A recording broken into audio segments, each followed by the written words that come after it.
안녕하세요. 백세청춘연구소입니다. 푹푹 찌는 한여름, 가만히 서 있기만 해도 등줄기에 땀이 흐르던 지난주였습니다. 제 이웃에 사시는 철수 아버님께서는 그 뙤볕 아래서 오후 내내 허리 한번 제대로 펴지 못하고 고추밭에 김을 메고 계셨습니다. 저녁 무렵 갑자기 눈앞이 노랗게 변하면서 땅이 빙빙 도는 것 같다고 느끼셨답니다. 아, 더위를 먹었나 보다. 물을 마셔야겠다 생각하고 옆에 있던 시원한 생수 한 통을 단숨에 들이키셨습니다. 하지만 갈증은 가시지 않고 오히려 손발이 저릿저릿해지면서 정신이 아득해지더니 결국 쿵 소리와 함께 밭고랑에 그대로 쓰러지고 마셨습니다. 다행히 밭 근처를 지나던 다른 이웃이 발견하여 큰일은 막았지만 나중에야 깨어나신 아버님께서는 연신 고개를 갸웃거리셨습니다. 내가 물을 그렇게나 많이 마셨는데 도대체 왜 쓰러졌는지 도무지 이해가 안 간단 말이야. 어르신, 바로 이 지점에 오늘 우리가 반드시 알아야 할 생명과 직결된 무서운 함정이 숨어 있습니다. 땀 흘린 뒤 마신 시원한 물 한 잔이 실은 우리 몸의 균형을 무너뜨리는 독이 될 수 있다는 충격적인 사실. 오늘 영상을 끝까지 보시면 철수 아버님을 쓰러지게 한 진짜 범인이 누구인지, 그리고 물보다 먼저 우리 몸을 살리는 기적의 생명수는 무엇인지 명확하게 알게 되실 겁니다. 우리는 흔히 땀을 흘리면 몸에서 수분만 빠져나간다고 생각하기 쉽습니다. 하지만 이것은 절반만 맞는 이야기입니다. 땀은 맹물이 아닙니다. 맛을 보면 짜고 씁쓸하죠. 바로 우리 몸의 필수 전해질인 나트륨, 칼륨, 염소 같은 생명 유지에 꼭 필요한 성분들이 수분과 함께 대량으로 빠져나가기 때문입니다. 특히 나트륨은 단순히 짠맛을 내는 조미료가 아닙니다. 우리 몸의 모든 신경신호를 전달하는 우체 부위자, 팔다리 근육을 움직이게 하는 전기 스위치이며 몸 전체의 수분량을 조절하는 거대한 댐의 수문장과도 같은 핵심적인 역할을 합니다. 그런데 우리 어르신들의 몸은 젊은 사람들보다 이 수문장의 힘이 약해져 있습니다. 나이가 들면서 갈증을 느끼는 중추신경이 둔해져 목마르다는 신호를 제때 보내지 못합니다. 또 콩팥의 기능도 자연스레 떨어져 귀한 나트륨이 몸 밖으로 빠져나가는 것을 막는 힘도 약해집니다. 설상가상으로 많은 분들이 드시는 고혈압약 중 일부는 이 소변으로 나트륨 배출을 더욱 촉진시키기도 합니다. 이처럼 몸의 수분과 나트륨이 모두 고갈된 가뭄 상태에서 나트륨은 하나도 없는 맹물만 벌컥벌컥 들이켠다면 어떻게 될까요? 우리 몸속 혈액의 나트륨 농도가 급격히 옅어지는 이른바 희석성 저나트륨 혈증, 즉 피가 싱거워지는 병이 발생하게 됩니다. 우리 몸의 세포를 소금에 절여둔 쌩쌩한 배추라고 상상해 보십시오.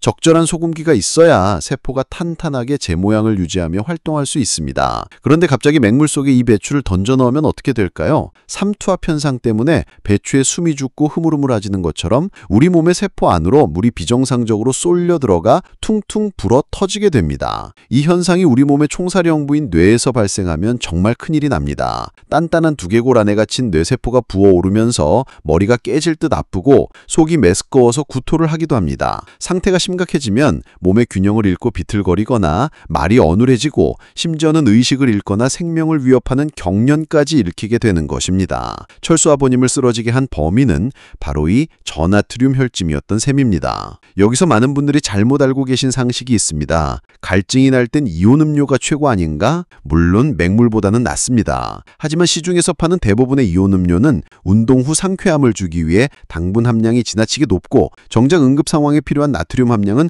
부족한 경우가 많습니다. 또 시원한 맥주 한 잔이면 갈증이 쓰락 가신다고 생각하시는 분들도 계시는데 이는 불난집에 기름을 붓는 격입니다. 알코올은 우리 몸의 수분을 오히려 더 많이 밖으로 내보내는 강력한 이뇨작용을 하기 때문에 탈수를 더욱 악화시킬 뿐입니다. 그렇다면 해결책은 무엇일까요? 빠져나간 수분과 전해질, 특히 나트륨을 가장 빠르고 효과적으로 보충해주는 것, 바로 마시는 링거, 경구수액입니다. 이것은 병원에서 만든 링거의 성분을 입으로 마실 수 있도록 가장 이상적인 비율로 만들어 놓은 것입니다. 가장 좋은 방법은 여름이 오기 전에 미리 약국에 들려 이 경구수액 제품을 몇 개 구비해 두시는 겁니다. 그야말로 우리 집 구급상자의 필수품이라고 할 수 있습니다. 하지만 당장 경구수액이 없고 상황이 위급할 때를 대비해서 집에서 1분이면 만들 수 있는 응급 생명수 레시피를 꼭 외워두십시오.